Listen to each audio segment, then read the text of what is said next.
Bismillahirrahmanirrahim. Assalamualaikum warahmatullahi wabarakatuh. Selamat bertemu kembali peserta didik. Setelah 3 minggu kita tidak bertatap muka, tidak saling menguatkan, tidak saling mengingatkan, dan juga tidak saling berkomunikasi. Insya Allah pertemuan ini memberi kita tenaga, ya, semangat baru. Ya, kita tidak lupa kita berdoa, insya Allah rahmat dan karunia-Nya selalu tercurah untuk kita semua, sehingga kita dimudahkan dalam mempelajari materi pada semester 2. Oke, peserta didik, sebagai motivasi untuk kamu, Bapak ingatkan bahwa hidup adalah pilihan, maka pilihlah jalan hidup yang bisa membanggakan diri, juga membahagiakan orang-orang sekitar. Kamu harus sukses supaya nanti kamu punya keturunan kamu bahagia menjadi anak orang sukses.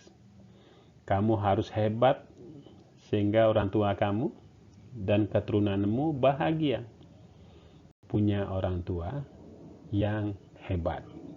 Oke, sepakat ya? Oke. Ketemu kembali dengan Bapak, Pak Junawan, dalam yang akan selalu mendampingi kamu, menguatkan kamu, berbagi dengan kamu dalam belajar matematika. Untuk pertemuan pertama pada semester 2 ini, kita akan belajar tentang kekongruenan. Nah, nanti ada lagi kesebangunan. Sekarang kekongruenan. Seperti biasa, peserta didik semuanya, agar pembelajaran kita fokus, apa sih yang hendak kita capai? Ini tujuan pembelajaran. Nanti setelah pembelajaran berlangsung, bukti kamu berhasil, kamu melaksanakan proses pembelajaran, maka 5 hal harus kamu bisa. Kamu harus mampu menuliskan pengertian kongruen, syarat-syarat 2 bangun kongruen, melukis bangun-bangun kongruen, kemudian menentukan ukuran sisi atau sudut pada bangunan yang kongruen, dan terakhir tingkat tertingginya adalah menyelesaikan masalah berkaitan dengan bangunan yang kongruen. Ini nanti akan kita uji. Ini nanti akan kita evaluasi setelah proses pembelajaran, apakah 5 hal ini tercapai atau tidak melalui uji pemahaman. Maka nanti kalau ada uji pemahaman, kerjakan dengan jujur. Ini bukan nilai, tidak digunakan untuk nilai ya. Ini hanya untuk menguji apakah kamu sudah paham atau belum, apakah tujuan pembelajaran sudah tercapai atau belum. Oke? Oke. Bismillahirrahmanirrahim. Kita mulai pembelajaran kita. Peserta didik, masih ingat transformasi? Transformasi ada 4, refleksi, translasi, rotasi, dan dilatasi. Bapak ingin mereview kembali tentang refleksi. Ada sebuah persegi 4 ABCD direfleksikan terhadap sebuah sumbu cermin. Kira-kira hasilnya seperti apa? Ya, masih ingat kan ya? Buat garis dari A ke sumbu simetrinya, kemudian diperpanjang sampai ke kanan, panjangnya harus sama seperti ini. Ini siku-siku, panjang jarak A ke sumbu cermin sama dengan sumbu cermin ke titik sebelah kanan. Maka inilah A aksen. B aksen sama, kita cara mencari bayangan B. Bayangan C sama, bayangan D sama. Jaraknya harus sama dan tegak lurus. Kalau kita hubungkan, nah inilah bayangannya. Apakah ABCD direfleksikan terhadap sumbu refleksi? Apakah bentuknya sama? Bayangannya ini bentuknya sama? Apakah sama-sama segi 4? Iya. Apakah ukurannya berubah? Apakah AB dan A aksen B aksen sama? Jelas sama. Apakah BC Panjangnya sama B aksen, C aksen? Sama. CD dan C aksen, D aksen? AD dan A aksen, D aksen? Sama. Apakah sudut A sama dengan sudut A aksen? Apakah sudut B sama dengan B aksen dan seterusnya? Jelas sama. Maka apabila bentuknya sama, panjang sisi yang bersesuaian, ingat yang bersesuaian, ya, jangan AB dibandingkan dengan B aksen, C aksen. AB ya dengan A aksen, B aksen. Sudutnya sama yang bersesuaian, A dengan A aksen, jangan A dengan D, ya, A dengan A aksen. Apabila bentuknya sama, panjang sisi yang bersesuaian sama, besar sudut yang bersesuaian sama, maka kedua bangun dikatakan kongruen. Jelas? Jadi hasil pencerminan itu kongruen dengan bangun asal. Refleksi. Sekarang translasi. Masih ingat translasi? Pergeseran mendatar vertikal. Boleh ke kiri, boleh kanan, boleh atas bawah.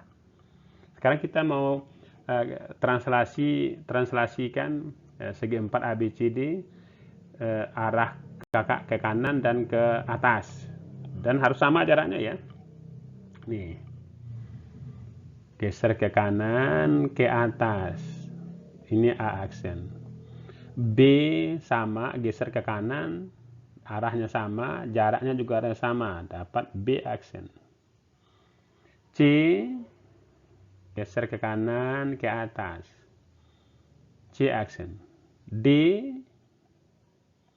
maka diperoleh hasil translasinya A aksen, B aksen, C aksen, D aksen.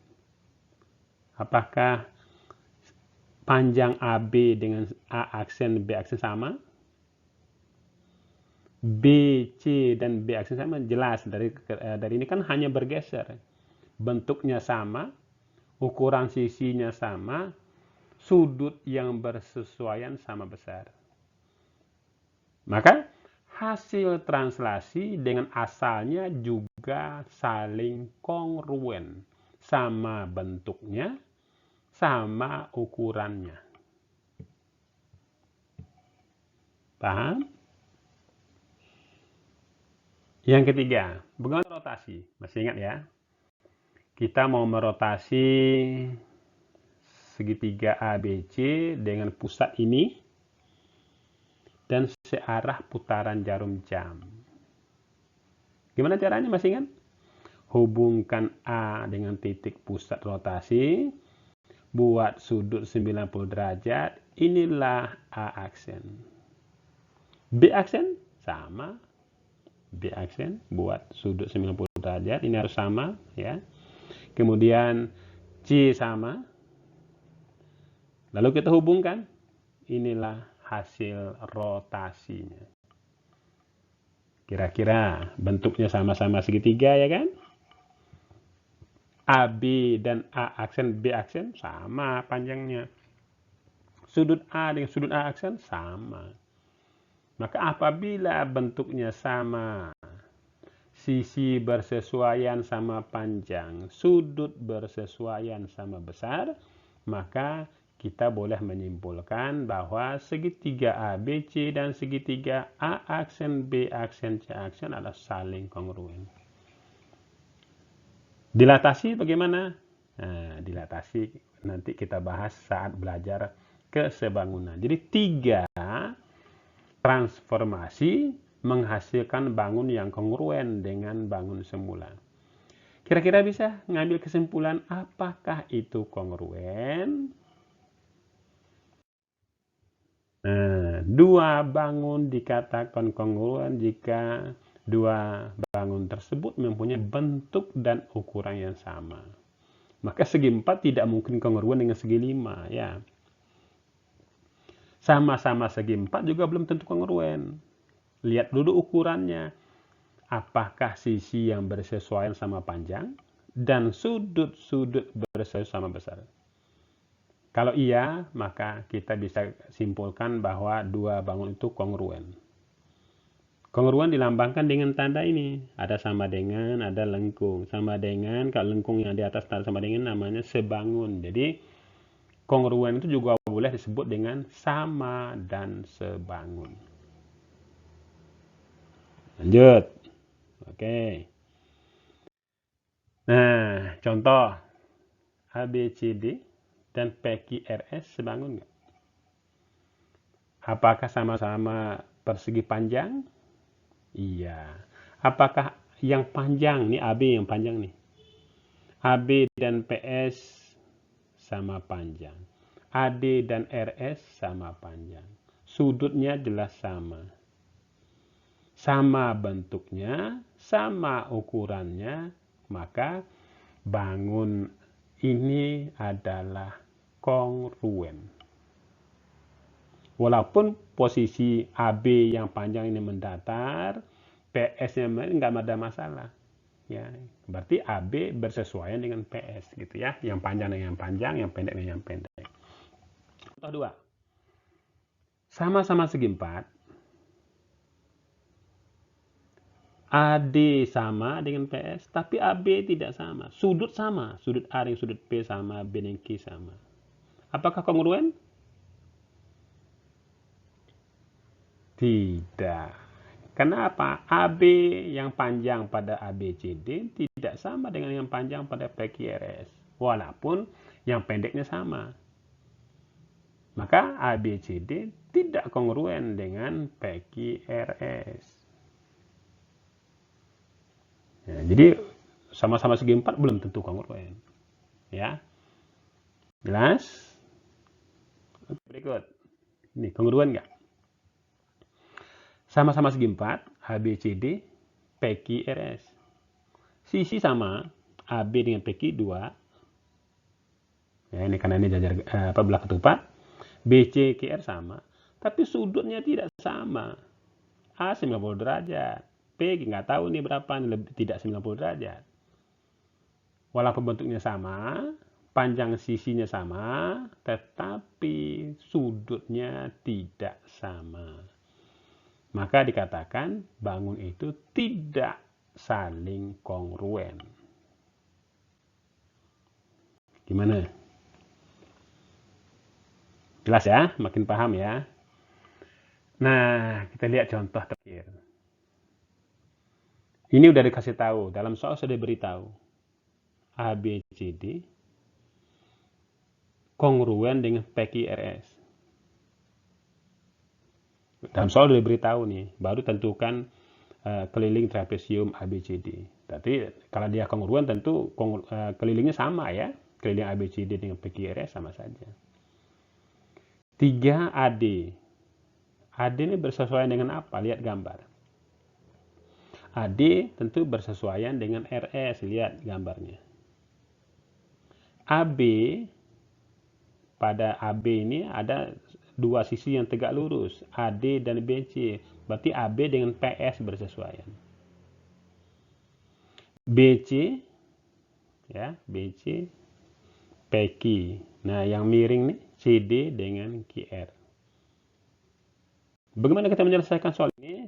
Oke, sekarang kita udah lihat tadi QR dengan DC sama. Ya udah boleh, DC-nya sama dengan QR. Kita buat garis bantu, cret.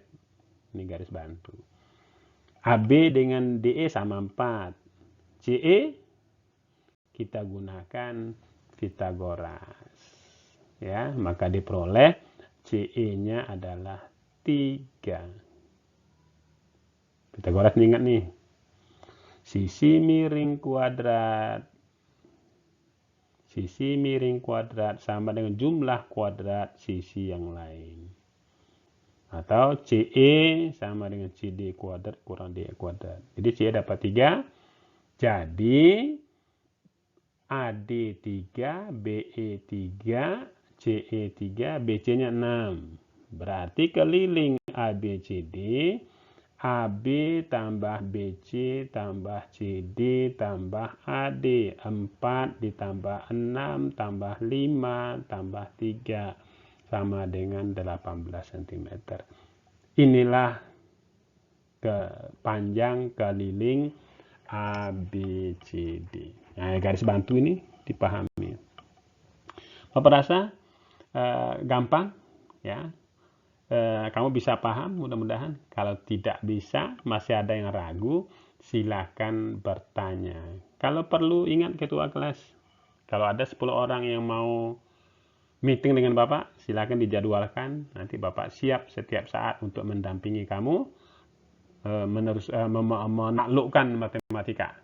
Tetap semangat. Sekian pertemuan kita hari ini. Alhamdulillahirrahmanirrahim. Terima kasih ya Allah atas nikmat-Mu hari ini. Limpahkanlah rahmat dan karunia-Mu kepada hamba-Mu yang lemah ini. Kita tidak punya kekuatan kalau tidak mendapat rahmat dan karunia dari Allah Subhanahu wa taala. Tetap semangat. Terima kasih. Assalamualaikum warahmatullahi wabarakatuh.